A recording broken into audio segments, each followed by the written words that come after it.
ತುಮಕೂರಿನಿಂದ ಬೆಂಗಳೂರಿಗೆ ಕೆಲಸಕ್ಕೆ ಅಂತ ಬಂದು ವಾಪಸ್ ಮತ್ತೆ ತುಮಕೂರಿಗೆ ಟ್ರಾವೆಲ್ ಮಾಡ್ತಾ ಇದ್ದಂತವರಿಗೆ ಒಂದು ಗುಡ್ ನ್ಯೂಸ್ ಏನಂತಂದ್ರೆ ಅದು ನಮ್ಮ ಮೆಟ್ರೋ ಒಂದು ಕೊಡ್ತಾ ಇರುವಂತ good news. So Bengaluru to Tumakuru metro ವಿಸ್ತರಣೆಗೆ ಮಹತ್ವದ ಹೆಜ್ಜೆಯನ್ನು ಇಟ್ಟಿದ್ದಾರೆ. ನನಗೆ ಇದರಲ್ಲಿ ಅನೇಕ ರೀತಿಯಾದಂತಹ ಪ್ರಶ್ನೆಗಳಿದ್ದಾವೆ. ಮೊದಲ ಬಾರಿಗೆ ಅಂತರ್ ಜಿಲ್ಲೆ ಸಂಚಾರವನ್ನ ಮೆಟ್ರೋ ಆರಂಭಿಸುತ್ತೆ. ಸೊ 59.6 ಕಿಲೋಮೀಟರ್ ಗ್ರೀನ್ ಲೈನ್ ವಿಸ್ತರಣೆಗೆ ಡಿಪಿಆರ್ ಸಿದ್ಧತೆಯನ್ನ ಮಾಡ್ಕೊಂಡಿದ್ದಾರೆ.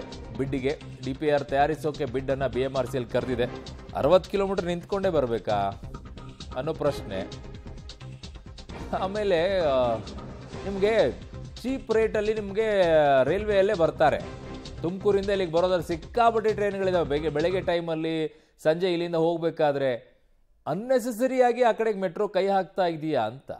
ಯಾಕಂದರೆ ಅಷ್ಟೊಂದು ಈಗ ಫಾರ್ ಎಕ್ಸಾಂಪಲ್ ಬೆಂಗಳೂರಿನಲ್ಲೇ ಒಂದಿಲ್ಲ ಮೆಜೆಸ್ಟಿಕ್ಕಿಗೆ ಹೋಗ್ಬೇಕು ಅಂದರೆ 40 ರೂಪಾಯಿ ಆಗುತ್ತೆ. ತುಮಕೂರಿಂದ ಇಲ್ಲಿಗೆ ಬರಬೇಕಂದ್ರೆ ಎಷ್ಟು ಕೊಡಬೇಕಾಗತ್ತೆ ಅವನು? ಎಷ್ಟು ಕಿಲೋಮೀಟ್ರ್? 50-60 ಕಿಲೋಮೀಟ್ರಿಗೆ ಎಷ್ಟು ಕೊಡಬೇಕಾಗತ್ತೆ ಅವನು? ಅಷ್ಟು ಕೊಡೋಕ್ಕೆ ಬರ್ತಾರಾ? ನನಗೆ ಅದೇ ಪ್ರಶ್ನೆ ಇದೆ, ಗೊತ್ತಿಲ್ಲ. ಫೇರ್ ಜಾಸ್ತಿ ಆಗುತ್ತೆ ರೇಟು.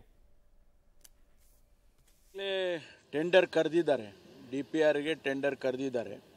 ನಾವು ಹಿಂದೆ ಫೀಸಿಬಿಲಿಟಿ ಸ್ಟಡಿ ಮಾಡೋದಕ್ಕೆ ಒಂದು 3.5 ಕೋಟಿ ಹಣ ಖರ್ಚು ಮಾಡಿ ಮೊದಲನೇದಾಗಿ ಫೀಸಿಬಿಲಿಟಿ ಸ್ಟಡಿ ಮಾಡಿದ್ರು.